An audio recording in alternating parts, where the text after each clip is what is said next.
Thank you, Mr. Speaker. Mr. Speaker, as I support this motion on the approval of this nominee for the office of the Auditor General, I just want to underscore again, as my colleagues have said, that this is a very important office. And I think as a country, we stand indicted that we could have a system that allows this office to remain vacant for all these months. This is something that we seriously need to fix, because there is no way you can guarantee accountability in the usage of public resources without the Office of the Auditor General having an office holder, not leave alone even substantive. We have not been having even anyone in acting capacity, Mr. Speaker, one who could sign the audit reports. So, Mr. Speaker, we must have a system which will guarantee that before the Auditor General leaves office at the end of his 8th-year term or her 8th-year term, that someone is already designated as Auditor General in waiting, so that immediately that person can even take over 3 or 6 months before the Auditor General leaves office. So as a country, this is something that we all stand indicted, and especially legislators, those of us who make laws. So this is something that we must fix. I'm happy that at least we have made progress so far to this date. And Mr. Speaker, Kenyans are aware that almost all the cases of corruption that have been unearthed in this country have been as a result of the report of the Auditor General. And therefore, we expect Janet, as she occupies this office, if she will be approved this afternoon and subsequently appointed by the President, that she's not going to let Kenyans down. This is going to be the first female occupant of this office, and she has a huge task ahead of her. This office has actually not disappointed this country. Even the predecessor to Ouko, the immediate Auditor General, did a fantastic job, Mr. Speaker, at a difficult time in the history of this country. We all know that during the one-party rule, and even the early times of multi-party politics, it was very difficult to question the executive. But we had an Auditor General, that time the position was Controller and Auditor General, who could hold his ground and bring audit reports that would indict the executive. And I think that is something to admire. And it was carried forward to the first Auditor General under the 2010 Constitution, Edward Ouko, who also exhibited very strong signs of a professional and came up with professionalism to that office.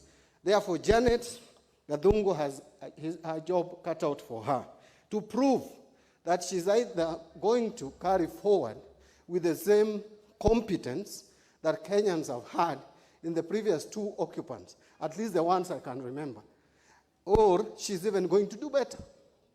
So, Mr. Speaker, I must disclose that Janet, while she was in her final year at the business school, the University of Nairobi, I was also in my first year. She was, I think, in the class of Moses Kuria.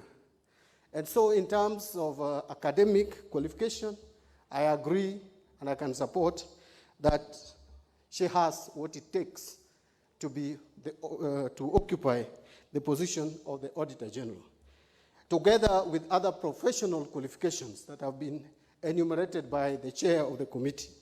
And she even has master's degree in strategic management and pursuing her PhD.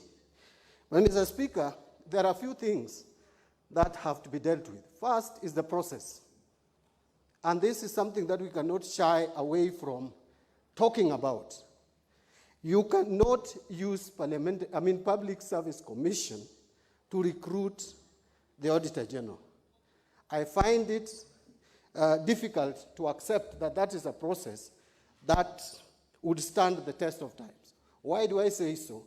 This is a very important office. We must find a better way, a more independent way of recruiting Auditor General of a country.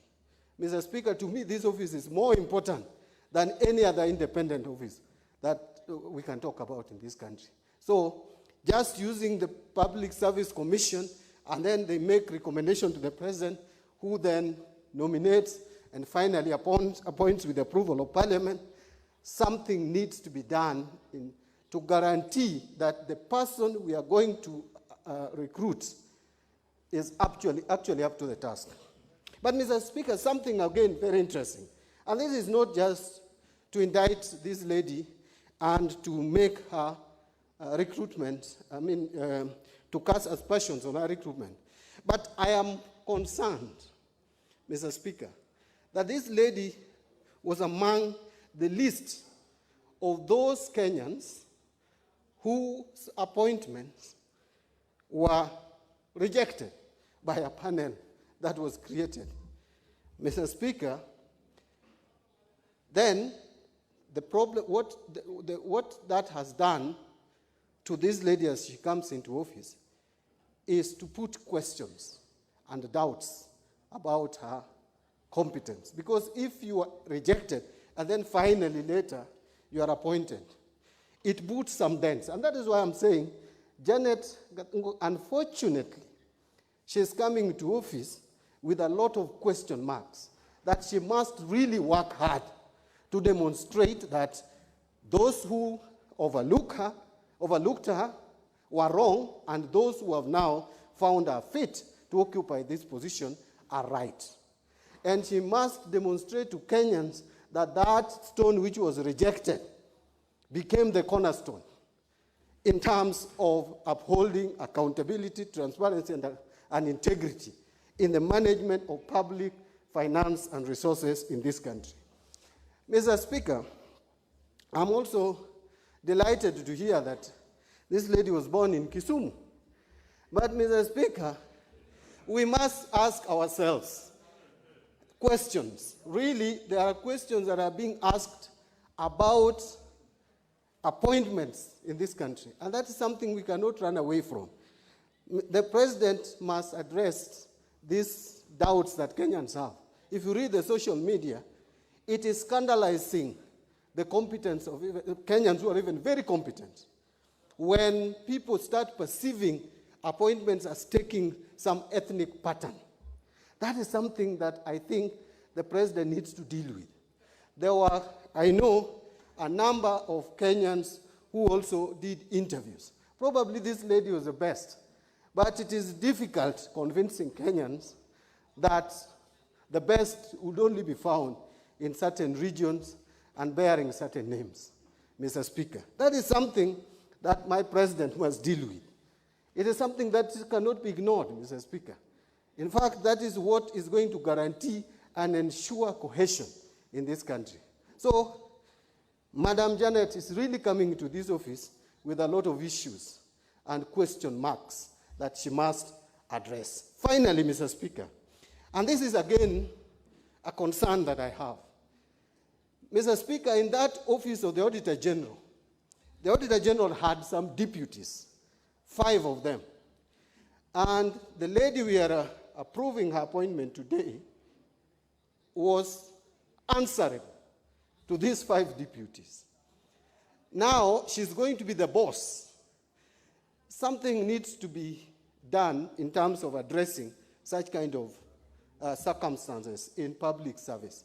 How then would my junior, who was answerable to me yesterday, becomes my boss tomorrow?